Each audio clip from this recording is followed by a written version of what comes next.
The thing in the walls. I moved into my new apartment a few months ago.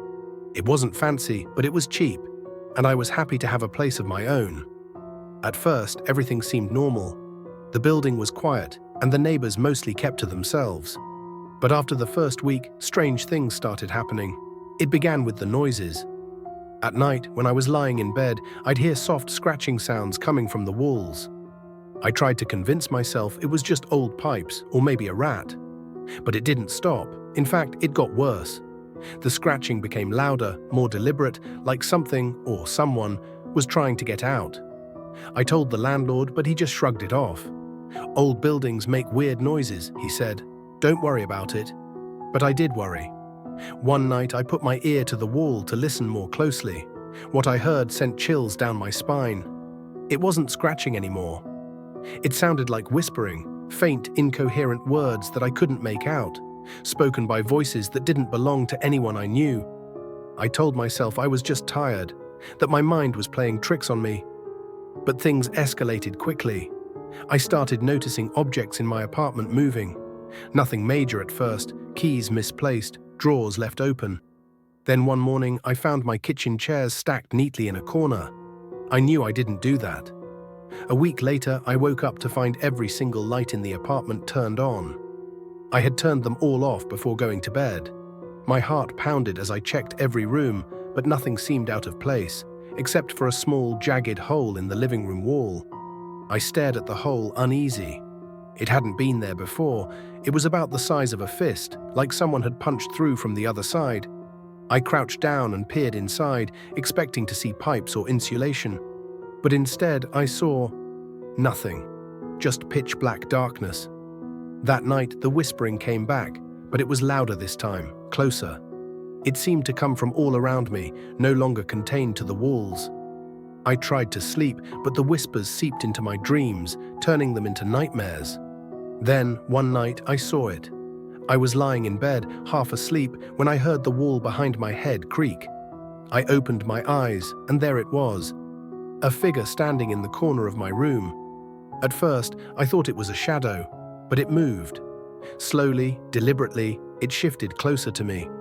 I couldn't make out any features, but its shape was human. Except it was all wrong. Too tall, too thin, and its limbs were bent at unnatural angles. I tried to scream, but no sound came out.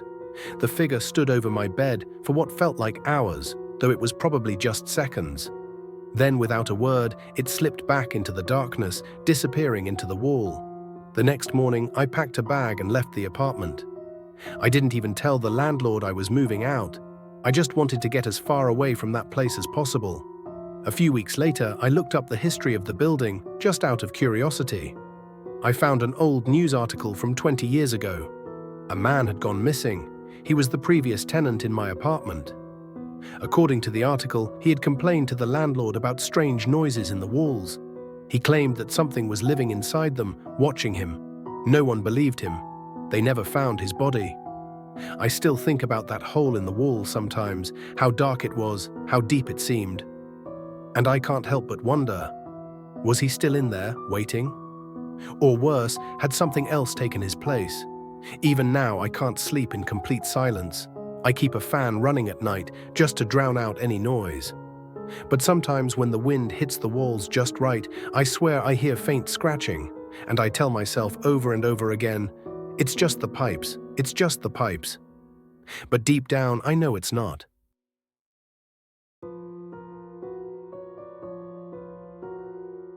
The roommate who wasn't there. When I moved into my new apartment, the rent seemed too good to be true. The building was in a quiet part of town, and the place was bigger than I expected. There was only one catch. I had to share it with a roommate named Claire. I hadn't met her yet, but the landlord assured me she was quiet and kept to herself. The first few nights, Claire wasn't around. Her door stayed closed, and I figured she had odd hours or just liked her privacy. It wasn't until the third night that I finally heard movement coming from her room. Soft footsteps pacing back and forth. I knocked lightly on her door, hoping to introduce myself, but there was no answer. The footsteps stopped for a moment, then resumed as if she hadn't heard me. I shrugged it off and went back to my room. People could be weird, I figured. No big deal, but things started getting strange after that. I'd wake up in the middle of the night to the sound of footsteps in the hallway, but every time I opened my door, no one was there. Lights in the apartment would flicker, and sometimes I'd hear faint giggling coming from Claire's room. I texted the landlord to ask about her.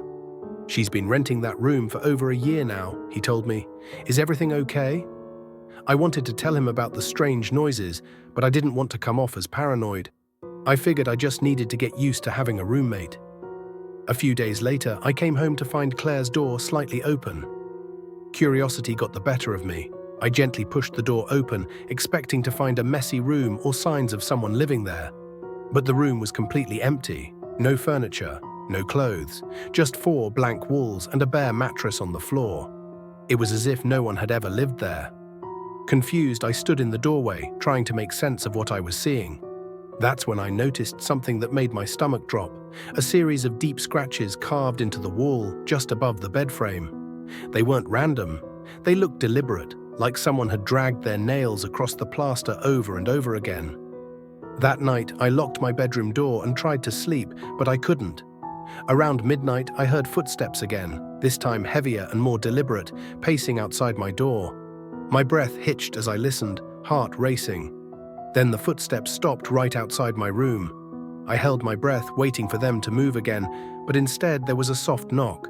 3 taps, slow and deliberate. My phone buzzed on the nightstand. I grabbed it, hoping it was a distraction. But what I saw on the screen made my skin crawl. A message from Claire. It said, "Let me in." I stared at the message, cold sweat dripping down my back. There was no way it could be from her. Claire didn't exist. The room was empty. The phone slipped from my trembling hand, and I sat frozen, unsure of what to do. Then the door handle started to turn. I jumped out of bed, grabbing the nearest object, a lamp, and braced myself. The handle jiggled violently, as if someone on the other side was desperate to get in. My heart pounded in my chest, and just when I thought the door would swing open, it stopped. Silence filled the room. I stood there, holding my breath, waiting for whatever was out there to try again. But it never did. I stayed awake all night, sitting on the floor with my back pressed against the door, lamp clutched tightly in my hands. The next morning, I packed my things and left. I didn't even tell the landlord. As I carried the last of my boxes out of the apartment, I glanced down the hall one last time. Claire's door was wide open, and inside, scratched into the wall above the bed, were the words, "I never left." I don't know who or what I was living with, but every time I think about that text message, I get chills, because I never gave Claire my phone number.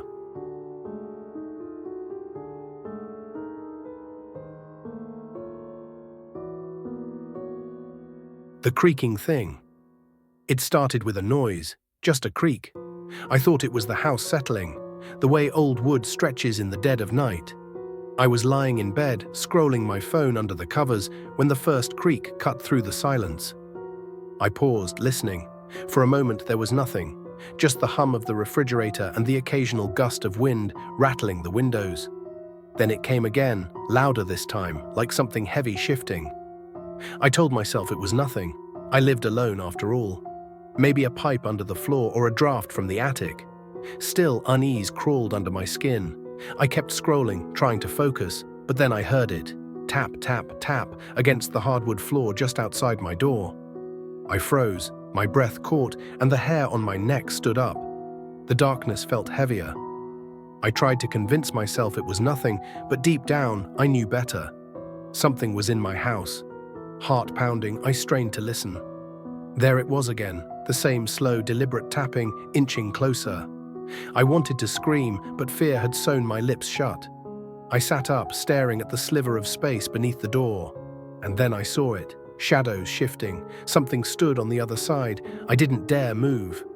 A hand, pale, skeletal, slid into view, tapping with long, crooked fingers.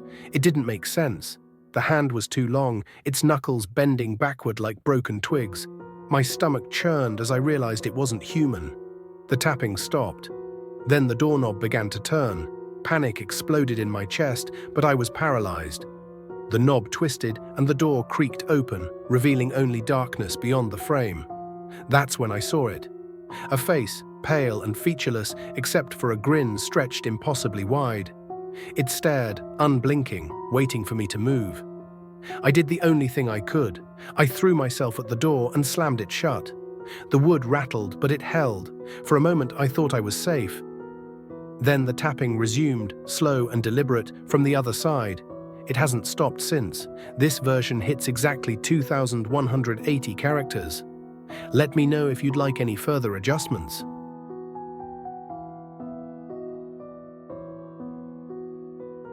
The Last Sip. It was a small, unmarked bottle, dark glass with a cork stopper. I found it tucked in the corner of an antique shop, hidden among dusty jars and forgotten trinkets. The shopkeeper eyed me strangely when I picked it up. "You sure you want that?" he asked, his voice low and cautious. I thought he was just trying to spook me, so I smiled, shrugged, and paid for it. The bottle was oddly heavy for its size, and inside sloshed a thick, amber liquid that glinted in the light. There was no label, no indication of what it was, just a strange metallic scent that lingered on the cork. I thought it might be a vintage liquor, something rare. Curiosity got the better of me, and that night I decided to try it. I poured a small amount into a glass, just enough to taste. The liquid clung to the sides as it swirled, thicker than wine or whiskey. I hesitated for a moment, the faintest sense of unease washing over me, but then I raised the glass and took a sip. At first, it was surprisingly sweet, like honey laced with herbs. But as it slid down my throat, the taste changed, metallic and bitter, as if I'd swallowed rust. I grimaced, setting the glass down, but it was too late. The warmth spread through my chest, followed by a strange numbness in my tongue and lips. Within minutes, the room felt off, warped, like the walls were breathing. My vision blurred, and my limbs grew heavy, as if my body was no longer my own. Panic set in. I tried to stand, but my legs buckled beneath me. I crawled to the kitchen, desperate to spit out whatever was left in my mouth, but my muscles wouldn't cooperate. Then came the nausea. It hit me like a wave, violent and overwhelming, as if my stomach was trying to rid itself of something toxic. I gagged, choking on the thick air that filled my lungs, but nothing came out. Every breath burned, and my heart pounded in my ears, erratic and fast. I dragged myself to the couch, cold sweat dripping down my face. My phone was across the room, too far to reach. As my limbs grew colder, a terrifying thought hit me. This drink wasn't meant to be consumed. The shadows in the room seemed to deepen, and my mind began to slip. I swore I saw shapes moving in the corners of my vision, tall, dark figures that shifted with each blink. I tried to stay awake, but my body refused. My heart thudded slower and slower until it was just a dull echo in the distance. Suddenly, I felt movement from within, something crawling beneath my skin, squirming like worms in my veins. I gasped, but no sound came out. My fingers curled involuntarily, stiff and useless, as the poison worked its way deeper into my system. The shopkeeper's voice echoed in my fading mind. "You sure you want that?" I tried to scream, but my throat locked tight. My chest grew heavier, and my vision dimmed until only the glass remained, sitting on the table, filled with the same amber liquid, untouched and waiting. The last thing I saw before everything went black was my own reflection in the bottle, twisted, pale, and smiling.